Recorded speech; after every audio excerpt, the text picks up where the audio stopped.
안녕하십니까, 김주성입니다. 새벽에 읽는 성경 말씀 시작하겠습니다. 오늘 읽을 말씀은 사무엘상 11장입니다. 제목은 나라를 새롭게 하자. 사울은 하나님의 영에 크게 감동되었습니다. 사울을 중심으로 이스라엘 백성들은 암몬과의 전쟁에서 승리했습니다. 그리하여 사울 왕의 시대가 열렸습니다. 사무엘이 백성들에게 말하기를 길갈로 가서 나라를 새롭게 하자고 하였습니다. 길갈은 이스라엘이 가나안 땅을 정복하던 때의 전초 기지였습니다. 하나님이 그들에게 주신 역사적인 사명을 다시 기억하는 것이 나라를 새롭게 하는 것이었습니다. 나라의 힘은 하나님의 뜻을 이루려는 백성들의 의지에 달려 있습니다. 새벽에 읽는 성경 말씀 제282화 10월 11일 월요일 아침입니다. 오늘은 사무엘상 11장을 읽습니다. 사무엘상 11장 1절부터 15절까지 먼저 읽겠습니다.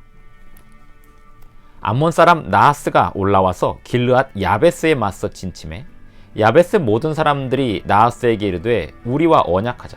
그리하면 우리가 너를 섬기리라 하니 암몬 사람 나하스가 그들에게 이르되 내가 너희 오른 눈을 다 빼야 너희와 언약하리라. 내가 온 이스라엘을 이같이 모욕하리라. 야베스 장로들이 그에게 이르되 우리에게 이레 동안 말미를 주어 우리가 이스라엘 온 지역에 전령들을 보내게 하라. 만일 우리를 구원할 자가 없으면 내게 나아가리라 하니라. 이에 전령들이 사울이 사는 기브아에 이르러 이 말을 백성에게 전하매 모든 백성이 소리를 높여 울더니 마침 사울이 밭에서 소를 몰고 오다가 이르되 백성이 무슨 일로 우느냐 하니 그들이 야베스 사람의 말을 전하니라.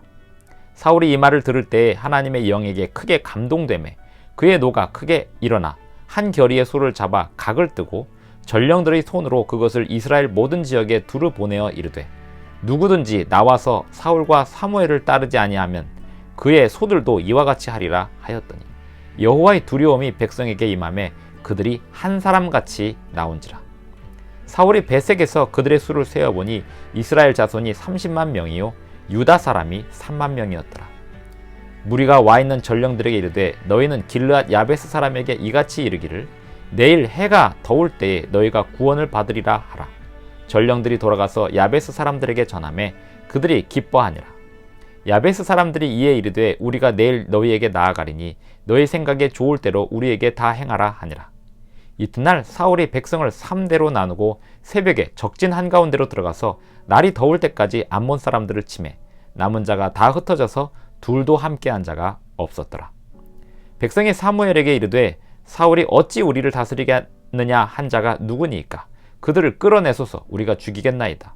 사울이 이르되 이날에는 사람을 죽이지 못하리니 여호와께서 오늘 이스라엘 중에 구원을 베푸셨음이니라. 사무엘이 백성에게 이르되 오라 우리가 길갈로 가서 나라를 새롭게 하자. 모든 백성이 길갈로 가서 거기서 여호와 앞에서 사울을 왕으로 삼고 길갈에서 여호와 앞에 화목제를 드리고 사울과 이스라엘 모든 사람이 거기서 크게 기뻐하니라. 사무엘상 11장을 읽었습니다. 모처럼 이스라엘 백성들이 하나로 뭉쳐서 외적과의 전쟁을 승리로 이끄는 경험을 하게 되었습니다. 암몬 사람 나하스가 올라와서 길르앗 야베스에 진을 치고 야베스 사람들을 모욕하기 시작했습니다. 말로 모욕하고 암몬 사람 나하스가 그들에게 이르되 내가 너희 오른 눈을 다 빼야 너희와 언약하리라 라고 말하였습니다. 이렇게 한 이유는 암몬 사람들이 이스라엘 전체를 모욕할 수 있는 군사적인 자신감이 있었던 것입니다. 내가 온 이스라엘을 이같이 모욕하리라 라고 암몬 사람이 나하스가 말을 합니다. 3절에 보면 야베스 장로들이 그에게 이르되 우리에게 이레 동안 말미를 주어 우리가 이스라엘 온 지역에 전령들을 보내게 하라. 만일 우리를 구원할 자가 없으면 내게 나아가리라 하니라. 암몬 사람들에게 일주일의 말미를 달라고 합니다. 암몬 사람들의 자신감이 얼마나 대단했는지를 말해주고 있습니다. 그리고 일주일의 말미를 받아 전령들이 사울이 사는 기브아에 이르러 이 말을 백성에게 전하매 모든 백성이 소리를 높여 울었습니다. 왜 울었을까요? 길르앗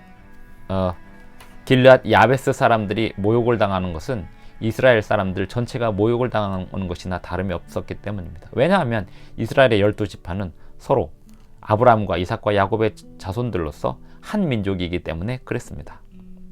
이 12지파로 나뉘어진 한 민족의 사람들이 외적의 침입에 대하여 함께 반응하는 것이 매우 중요했고, 또 그렇게 책임감 있게 모든 지파들이 반응했던 그런 모습들은 아주 오랜만에 사울 왕을 중심으로 대응할 수 있게 되었습니다.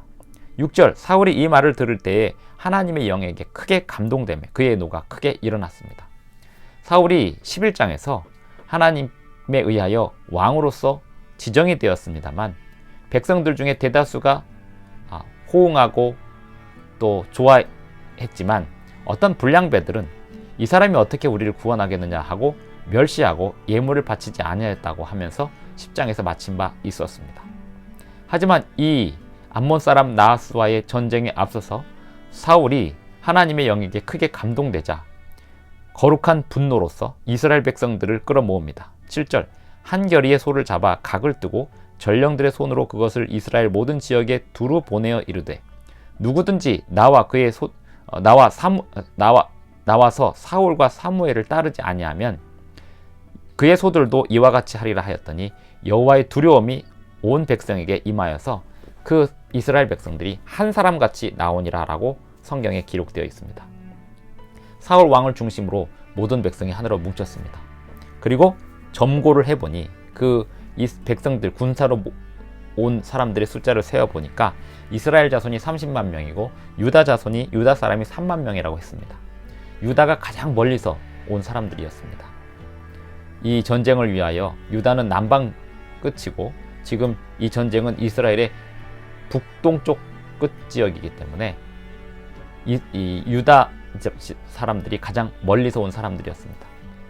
그리고 유다 사람들은 나중에 다윗 왕조 시대에 이 성경이 사무엘상에 기록이 되었을 것이기 때문에 유다 사람이 그 멀리서까지도 이렇게 나와서 책임을 온전히 감당했던 모습을 기록에 남긴 것 같습니다.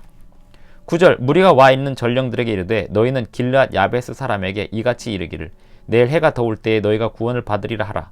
전령들이 돌아가서 야베스 사람들에게 전하매 그들이 기뻐하니라. 10절, 야베스 사람들이 이에 이르되 우리가 내일 너희에게 나아가리니 너희 생각에 좋을 대로 우리에게 다 행하라 하니라. 이튿날 사울의 백성을 3대로 나누고 새벽에 적진 한가운데로 들어가서 날이 더울 때까지 암몬 사람들을 치매 남은 자가 다 흩어져서 둘도 함께한 자가 없었더라. 모처럼 이스라엘 백성들이 한 사람처럼 나와서 외적 암몬을 이기고 그들의 승리의 기쁨을 맛보게 되었습니다. 진작 이렇게 이스라엘 백성들이 한 사람처럼 외적을 물리쳐 왔다면, 또 가나안 땅을 정복해 왔다면 얼마나 좋았을까요? 사사시대에 그런 불행한 일들은 일어나지 않았을지도 모릅니다. 지금 사울 왕을 중심으로 이스라엘 백성들은 한 사람처럼 나와서 암몬과의 전쟁을 승리로 이끌었습니다. 12절, 백성이 사무엘에게 이르되 사울이 어찌 우리를 다스리겠느냐라고 말했던 사람들 누굽니까? 우리가 그 사람들 심판하겠습니다. 죽이겠습니다. 이렇게 했을 때 하나님의 영이 사울을 감동시키신 이후 사울은 기회를 따라 행하는 사람이 되어서 분노해야 될 때와 참아야 할 때를 잘 구분하고 있었습니다. 이스라엘 백성들을 하나로 끌어모을 때에 거룩한 분노가 있었던 사울은, 하지만 그 자기를 모욕했던 사람들을 끌어내서 그들을 죽이자고 할 때는 이렇게 이야기합니다. 13절, 사울이 이르되 이날에는 사람을 죽이지 못하리니 여호와께서 오늘 이스라엘 중에 구원을 베푸셨음이니라. 하나님의 신에 크게 감동된 자는 분노해야 할 때와 겸손히 참아야 할 때를 구별할 줄 아는 사람들입니다. 14절, 사무엘이 백성에게 이르되 오라 우리가 길갈로 가서 나라를 새롭게 하자. 왜 길갈일까요? 요단강을 건너서 여호수아의 부대가 가나안 정복을 할 때 그들이 가나안 정복의 전초기지로서 주둔했던 지역이 바로 길갈이었습니다. 그 길갈에 가서 나라를 새롭게 하자는 것은 하나님께서 그들에게 맡겨주신 그 위대한 사명을 다시 기억해내자는 뜻이었습니다. 나라를 새롭게 한다는 것은 하나님이 그 나라에게 주신 위대한 소명을 기억하고 이행하는 것입니다. 한 국가의 힘은 하나님의 뜻을 이루려는 백성들의 의지에 달려 있습니다. 15절 모든 백성이 길갈로 가서 거기서 여호와 앞에서 사울을 왕으로 삼고 길갈에서 여호와 앞에 화목제를 드리고 사울과 이스라엘 모든 사람이 거기서 크게 기뻐하니라. 이렇게 사무엘상 11장은 마무리가 됩니다. 어쩌면 사울이 왕이 된 다음에 위대한 승리를 경험한 가장 좋았던 시절이 아닌가 싶습니다. 그 이후 12장부터 사울의 시대가 앞으로 어떻게 전개될지 성경을 읽으면서 왕정이라는 것이 무엇인지 더욱더 살펴보도록 하겠습니다. 오늘은 여기서 마치겠습니다. 사무엘상 11장 읽기를 마칩니다. 기도하겠습니다. 하늘에 계신 우리 아버지, 이스라엘 백성들이 그렇게 한 사람처럼 나와서 주님의 뜻을 이루려는 열심으로 뭉쳤을 때 그들에게 맡겨진 사명을 기꺼이 감당할 수 있었던 것처럼 오늘도 우리에게 맡겨주신 사명, 또 우리 공동체에 맡겨주신 사명을 우리가 한 사람처럼 감당할 수 있도록 도와주시옵소서. 우리에게 겸손의 마음을 주시고 또 주님이 우리에게 주신 사명을 기억해낼 수 있는 거룩한 영을 허락하여 주시옵소서. 예수님의 이름으로 기도드리옵나이다. 아멘. 감사합니다. 오늘도 끝까지 시청해 주셔서 대단히 감사합니다. 행복한 하루 되십시오.